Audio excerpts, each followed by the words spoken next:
Jadi ketika manusia itu berbuat kemuliaan-kemuliaan, tentu dengan susah payah dia melawan nafsunya, melawan kebinatangannya, maka dia menjadi lebih mulia dari malaikat.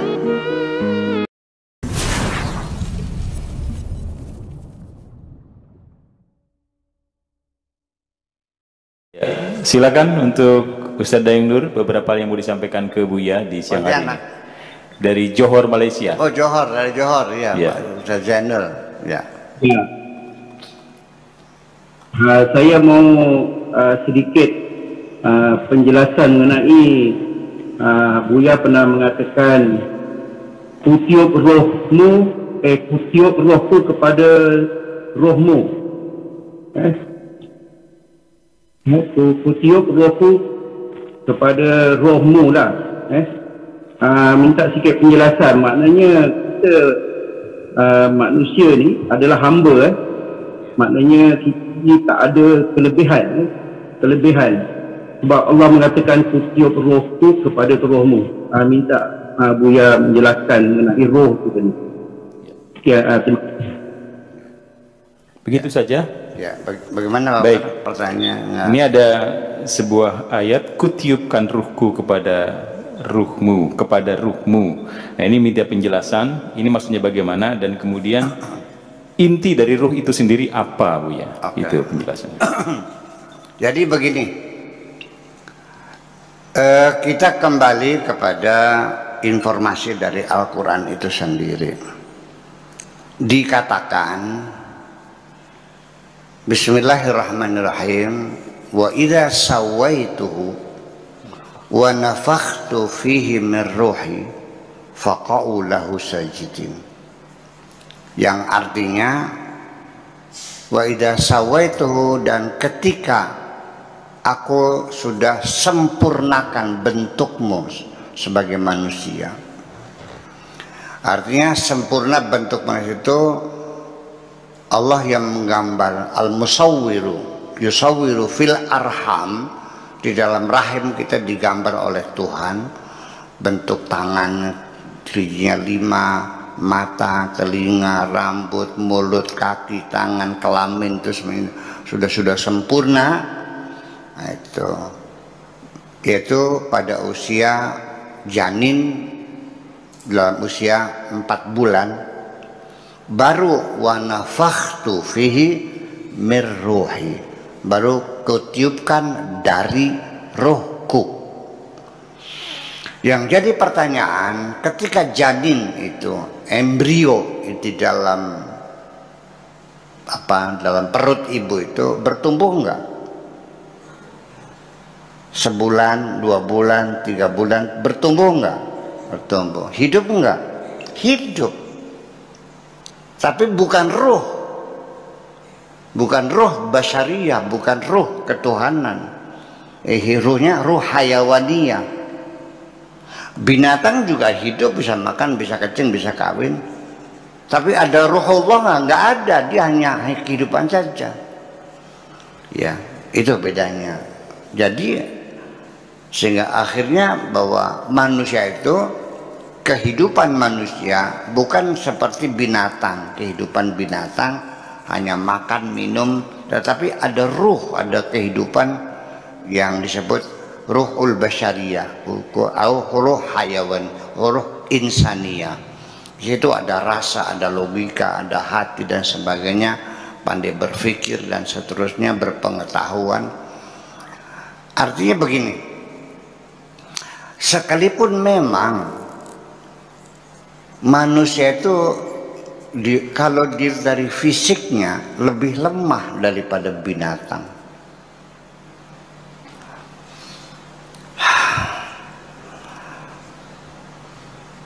Anda dengan gajah, bisa nggak Anda panco sama gajah? Panco itu apa namanya itu? Bisa ngaling gajah? Anda bisa ngangkat kayu sebesar itu melawan gajah? Nggak bisa, masih kuat gajah. Dari sisi fisik, manusia paling lemah. Pernah melihat cecak enggak?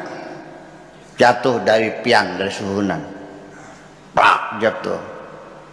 Buntutnya putus enggak? Setelah itu dia bisa lari enggak? Coba sekarang bayangkan Anda jatuh dari genteng, bisa lari? Manusia lebih lemah dari cecak. Banyak enggak orang yang usia 50 tahun masih belum punya rumah? Tapi semua burung punya rumah. Mana yang hebat? Kita baru sekelompok satu tim saja, itu ada orang yang aneh-aneh bikin masalah, membuat kita bertengkar, membangun kerukunan sesama kita, gotong royong, bikin musola. Ya ada yang bantu, ada yang tidak.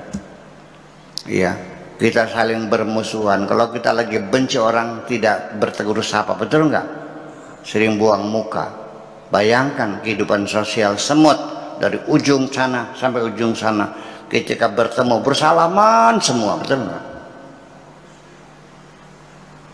Iya kan? Iya kan?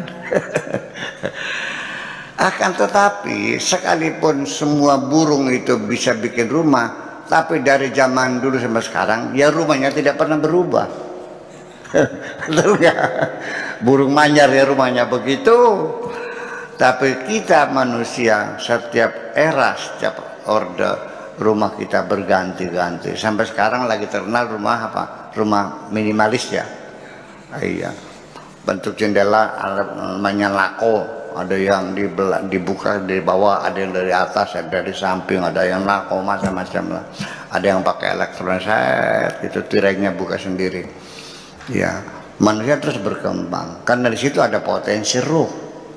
Nah, jadi kalau sekedar hidup sih, manusia hidup, binatang juga hidup, sama hidup dalam artian nyawa mah. Tapi ruhullah itu berbeda. Makanya kalau manusia punya pertanggungjawaban. Karena kenapa? Jadi dengan adanya roh itu, manusia berarti itu menjadi posisi di tengah. Kerohanian yang ada pada malaikat juga ada pada manusia. Kebinatangan yang ada pada anjing, kambing, babi, kerbau itu juga ada pada manusia. Jadi manusia bukan malaikat, manusia bukan binatang, tapi campuran antara malaikat dan binatang. Jadi ketika manusia itu berbuat kemuliaan-kemuliaan, tentu dengan susah payah dia melawan nafsunya, melawan kebinatangannya, maka dia menjadi lebih mulia dari malaikat. Tetapi ketika dia berbuat jahat, melacur, membunuh, menipu dan sebagainya, dia merendahkan kemalaikatannya ke tingkatan kebinatangan. Maka ulaika kal an'am balhum adallu, mereka seperti binatang, bahkan lebih jahat daripada binatang, karena dia merendahkan kemanusiaannya. Saya kira itu Al-Quran begitu jelas. Jadi, nah lalu yang dimaksud dan dipertanyakan adalah seperti apa roh yang kita itu. Allah menutup kita qulir ruhu min amri rabbi. Yang penting kita hanya indikatornya saja. Selagi kita masih berpikir, selagi kita bisa mengerti yang cantik dan yang jelek, mengerti yang benar dan yang salah, kita bisa membedakan mana yang hak dan mana yang batil. Berarti kita di sini ada ruh di dalam diri kita. Tetapi seperti apa? Sesungguhnya banyak sekali di dalam diri kita, bukan hanya roh. Sampai virus corona saja nggak bisa kelihatan mata kok. Hanya menggunakan mikroskop yang super, yang elektronik, sampai kepada di dalam sel-sel darah merah yang namanya eosinofil, namanya basofil, nggak kelihatan mata kok. Mikroskop biasa nggak bisa ngelihatnya, tapi itu ada dan menentukan kehidupan kita. Dan roh itu sudah bukan, sudah masuknya elementer ya, nah yang tidak bermassa. Artinya hanya gejala-gejalanya saja yang kita ketahui. Perlu diketahui, sekalipun ilmu jiwa, psikologi, ilmu jiwa, sampai sekarang ilmu jiwa tidak bisa mendefinisikan jiwa. Jadi ilmu jiwa itu ilmu hanya mempelajari gejala-gejala jiwa. Roh juga sama, ilmu ruhaniyat itu ya tidak bisa melihat ruhnya, tidak bisa mendefinisikan roh, tapi ilmu-ilmu rohani adalah hanya mempelajari gejala-gejala roh yang ada pada diri kita. Karena itu min amri rabbi yas'alunaka 'anir ruh qul ruhu min amri rabbi.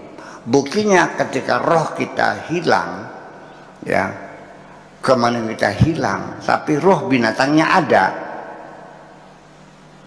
Kita telanjang, ya kan, nggak mandi-mandi di pinggir jalan. Orang apa namanya tuh? Orang gila. Ada yang hormat nggak? Sudah sama dengan binatang. Iya. Kemanusiaannya hilang. Tidak ada yang menyapa, orang menghindar semuanya kok. Iya, dan berbahaya, merusak rumah orang, mengganggu orang, menari-nari di tengah jalan sendiri seperti binatang. Ya karena apa? Kemanusiaan sudah hilang. Ya, kadang-kadang bukan kesadaran yang hilang, kemanusiaan di hatinya hilang, otaknya jalan. Masih sadar, masih bisa menghitung-hitung, tapi sudah tidak punya kemanusiaan. Kejam, jahat, membunuh orang tiap hari, melacur tiap hari, merampok tiap hari. Ada kan? Itu kan berkelas-berkelas semuanya. Nah, itulah kerohanian kita lah yang membimbing kita. Maka artinya bahwa karena kita ada di dalam diri kita ada ruh dari Tuhan, min ruhi, maka apapun yang kita lakukan dimonitor, diketahui oleh Allah semuanya. Ini ibaratnya kayak chip. Ya, kita ambil ikan hiu, ikan paus di laut, kita pasang chipnya di tubuhnya, ya, kita lepas lagi.